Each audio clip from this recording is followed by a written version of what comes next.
Oke, kawan-kawan, balik lagi nih ya. Kita udah lama nggak analisa tipis-tipis lagi, dan yang dimana market mengalami ranging yang benar-benar cukup atau sideways ya. Bermain lah, intinya bermain harga di situ-situ aja, tapi volatil gitu. Impactnya cukup panjang-panjang ya. 1000 pip naik, 1000 pip turun, 1000 pip naik, 1000 pip turun, reject ya kan, reject break gitu-gitu aja. Jadi harga yang analisa kemarin itu pasti udah tahu kalau lihat videonya. Jadi tolong dipahami dulu video sebelumnya, dan ini karena kita akan fokus lagi sama analisa lagi untuk kedepannya. Dan yang dimana aku baru fokus kembali, dan alhamdulillah waktu sudah kembali banyak. Jadi kemungkinan besar akan lebih fokus di dunia trading lagi ya. Nah, sebentar.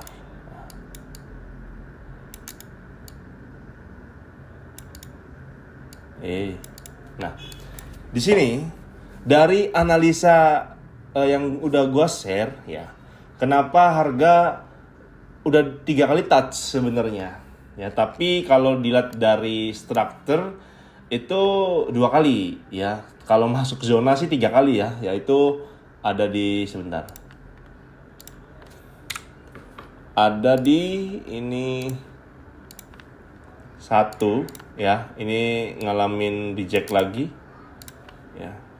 2 3. Nah, di sini ini kunci terakhir sebenarnya. Hati-hati nih, jangan sampai ketinggalan. Di sini adalah kunci terakhir ya. Nih, ini adalah kunci terakhir yang dimana harga harus mampu pullback di area tersebut, yaitu ya yang udah aku tandain di sini. Harga harus mampu pullback, yaitu di sekitar sini. Ya, kalau ditemuin dari structure ya. Satu, udah ada yang namanya structure break of structure. Ya, udah jelas di sini penentuannya dari clear liquidity di break ya, pullback lagi ya kan. Pullback lagi membuat higher high. Lalu di sini ada membuat liquidity ya. Kalau dilihat dari pantulan kan inducement ini gitu. Jadi harga validasi dan probabilitas tuh ada di situ sebenarnya ya, ada di higher high, higher low. Tinggal lihat di break dan breakout-nya gitu. Selebihnya banyak, ada supply, ada order block, ada CSD ya, OCL, banyak lah pokoknya. Jadi itu berbagai istilah lah pokoknya ya. Nah, di sini harus saya tadi tandanya di sini ini di break juga. Dia nge-break lalu buat higher high lagi, low valid di sini karena ada engulfing panjang ini kode buyer itu masuk lebih besar tuh ada di sini. Ya, karena ini udah membreak candle bearish sebelumnya di sini nih. Di sini udah di break semua.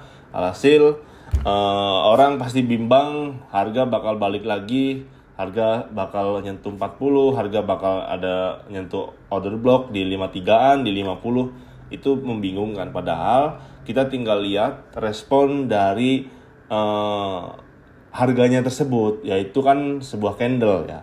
Jadi strukturnya kita lihat responnya di LTF. Makanya HTF tuh boleh untuk melihat kayak begini kan, struktur bagus nih. Kayak 1 jam probabilitasnya itu besar banget ya ketimbang di LTF untuk scalpingan. Tapi kalau untuk swing itu, kalau strukturnya udah jelas di HTF itu yakinin pasti lebih enjoy gitu. Tinggal kita udah melihat candle respect, lalu candle pullback berbalik arah lagi untuk membuat high, udah di situ posisi take profitnya aja. Tertingginya jangan tamak-tamak. Kayak seperti gini kan, harga lagi bener-bener volatil, kita jangan kemakan ego, kemakan emosional ya. Nah, target aku ya, ini udah jelas nih. Ini break obstructor ya, liquidity, break obstructor liquidity diisi semua. Jadi ini udah menjadi high valid karena udah di break. Bos sebelumnya atau high sebelumnya itu udah di break. Jadi ada kemungkinan besar harga harus respect di rejectionnya ya, di sumbu sini karena di sini ada liquidity, ini juga liquidity. Jika harga merespon di sini nge-sweep ya, harga nge-sweep atau harga gagal respect di area sini, kita bisa lihat di M5 nanti kita abis ini. Nah, misalkan harga hanya sweep ya, bukan break loh, hati-hati. Kalau sweep ya, sweep lalu break ya, berarti di atas 73 mampu ya sudah. Syukur alhamdulillah, berarti akan membuat high berikutnya sampai 3403 gitu. Itu yang aku lagi nunggu momen saat ini. Ya semoga ini hasilnya ada di minggu depan. Ya karena kalau break ya selesai. Dia break di bawah 73 selesai. Ya, lanjut lagi di bawah 63. Bisa begini. Nah, selesai. Pertahanan terakhir untuk saat ini ya, berarti kan ada di harga 73 sama 63 nih pertahanan terakhirnya.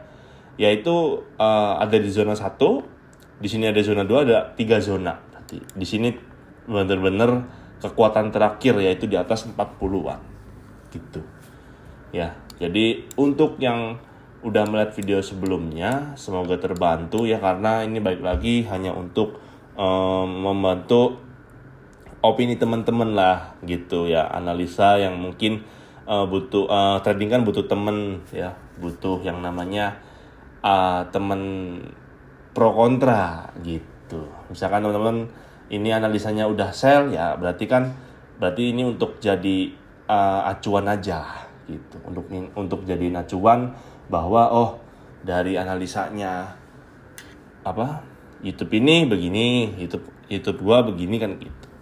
Jadi tidak ada masalah kalau memang kontra dalam sebuah analisa atau dalam sebuah tindakan gitu. Itu masing-masing aja dan nafsi-nafsi aja.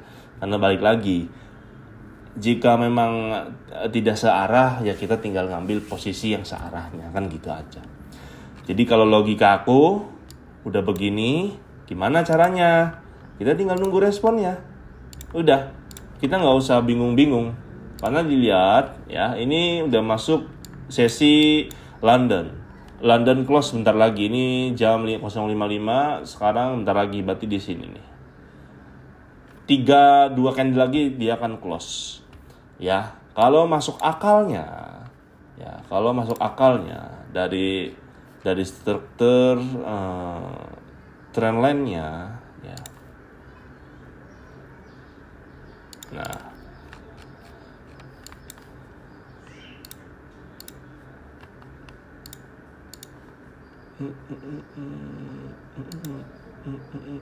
tuh ya.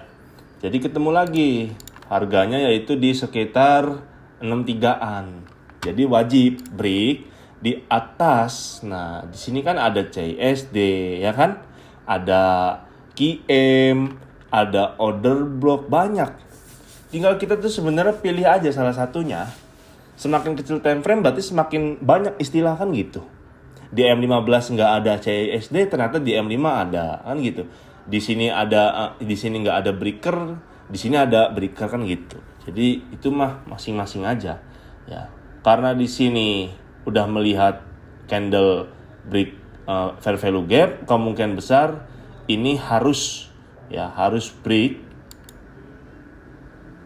Nah, harus break di bawah ini ya untuk melanjutkan ke sini gitu. Ini apa nih? Ya. Ini tanda terakhir untuk bullish lagi nih di sini. Jadi ini kalau gagal dia break di atasnya ya udah, kita tinggal nunggu di sini. Berarti ada 2 opsi ya.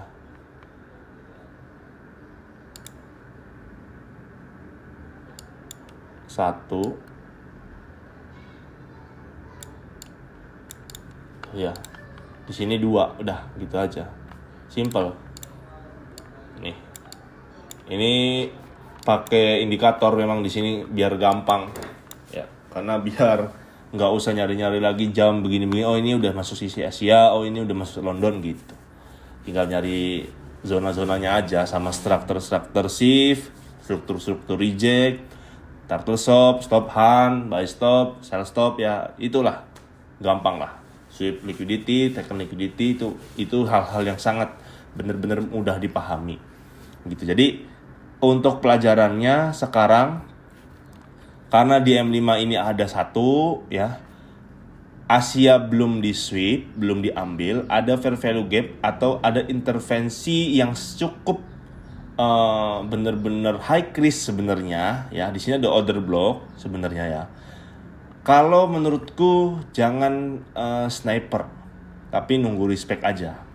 Jadi misalkan harga udah berbalik arah dari sini, nah baru itu aman. Karena satu, ini udah jadi rejectnya. Otomatis kalau dilihat dari sisi M1-nya, ini cara aku analisa begitu ya. Otomatis ini bisa jadi stop hunt-nya di area ini. Nah, ini bisa jadi stop hunt atau enggak stop hunter after ambil likuiditas nih di area ini. Nih kelihatan kan? Ya, gitu. Jadi kalau dari sini ngambil posisi 50%-nya dari sumbu itu harus mampu break lagi ya. Break lagi karena harus menutup di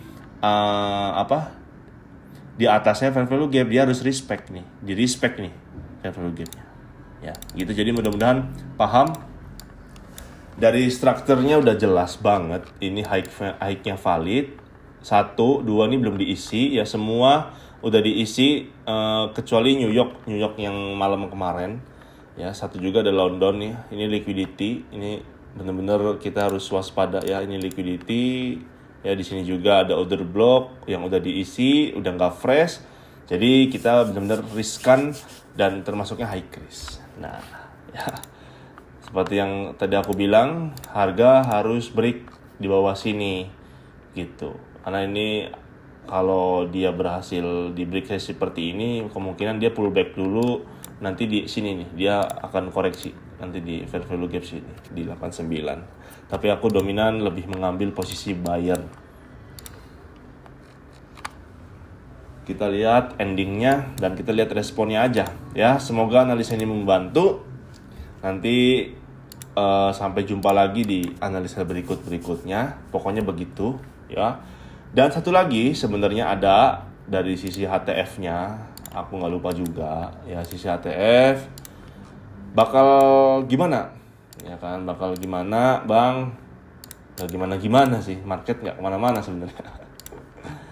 Dari sini udah kelihatan juga ya, dari pullbackan ini kalau terjadi yang namanya berbalik arah ya, di sini ada trendline nih. Ya, di sini ada trendline, berarti pertahanan terakhirnya ada di bawah, kan gitu. Ya, jadi di sini ada demand juga yang cukup besar impactnya, yaitu tadi udah dibilang di 40-an, 43, 47, 49, impactnya cukup besar di situ kalau di respect. Jadi kalau aku masih bilang ini harga masih aman ya, jikalau gitu ya. Nih. Tuh. Ya, di sini ada RBAS ya, di sini ada SBR gitu. Jadi ya tadi udah dilewat-lewat kan harganya, hati-hati di sini ada liquidity masalahnya. Di New York AM kemarin belum diambil. Jadi bisa jadi ini ambil liquidity yang di area 70 nih. Ya, ini liquidity. Jadi harga dia nantinya nge-respect. Nah, gitu dulu nih, seperti ini ya. Nah, ada QM kan. Nah, balik arah shift, retest, pullback lagi, udah sikat gitu. Jadi manipulasi accumulation, manipulasi distribusi ya, atau enggak akumulasi, manipulasi, pullback baru distribusi kan gitu. Pullbacknya itu kita lihat respect-nya, simpelnya begitu ya. Jadi nggak semuanya langsung distribusi dan nggak semuanya itu manipulasi, hati-hati. Jadi jangan kekecoh nih kayak gini. Ini ada di M15, boleh dilihat ya. Gitu. Karena aku bentuk di sini, ini sebelahnya tuh jadinya RBAS. Ini tuh jadi support nih. Ini fake out, ini jadi support besar. Makanya aku bilang di 63-an itu kekuatan yang pertama, zona pertama. Karena ada liquidity yang belum keisi, besar nih, cukup besar impact-nya. Harga juga wajib break di atas 83 kalau memang mau ngelanjutin high-nya langsung. Karena ini udah termasuknya pullback dia, udah merespon.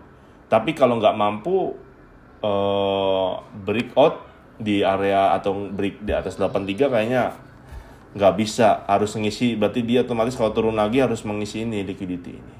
Gitu ya. Karena di sini ada shift structure, udah oke juga nih strukturnya, jangan dirusak ya, mudah-mudahan sama market. Jadi kemungkinan besar aku akan merespon di 63, di 65, 500 dan bakalan terakhir ada di 67-an, udah gitu aja. Jadi wait and see aja dulu ya, jangan buru-buru pokoknya. Enjoy aja kalau trading. Jadi begitu aja, semoga bisa dipahamin. Ini benar-benar simple ya. Mudah-mudahan sesuai lagi, karena kita nggak usah lihat ke sini-sini dulu, kita lihat fokus di area-area sini aja dulu, karena harga kan masih bermain di area tersebut ya. Jadi kita harus fokus di area yang udah ditentuin aja dulu. Tuh, harga udah ada trendline-nya udah jelas. Gitu ya. Makanya logikanya dia kenapa balik lagi, karena dia belum mampu breakout ya. Kalau break udah tapi belum mampu keluar dari, kalau bahasa dari strukturnya high atau enggak resistnya gitu. Di supply udah diambil, udah. Jadi ini otomatis harusnya balik lagi dulu ya, balik dulu ke 63, area 60-an baru bisa fly gitu. Ya kalau break beda lagi, kalau di break nih di bawahnya, di bawah 63 yang nggak tahu ya, bakal balik lagi mungkin 200 pip dari 60 gitu. Ngeri-ngeri sedap kan. Makanya gitu, kita harus lihat responnya dulu, jangan asal-asalan ya. Terima kasih, sampai jumpa di lain waktu, nanti analisa lagi bareng-bareng, oke?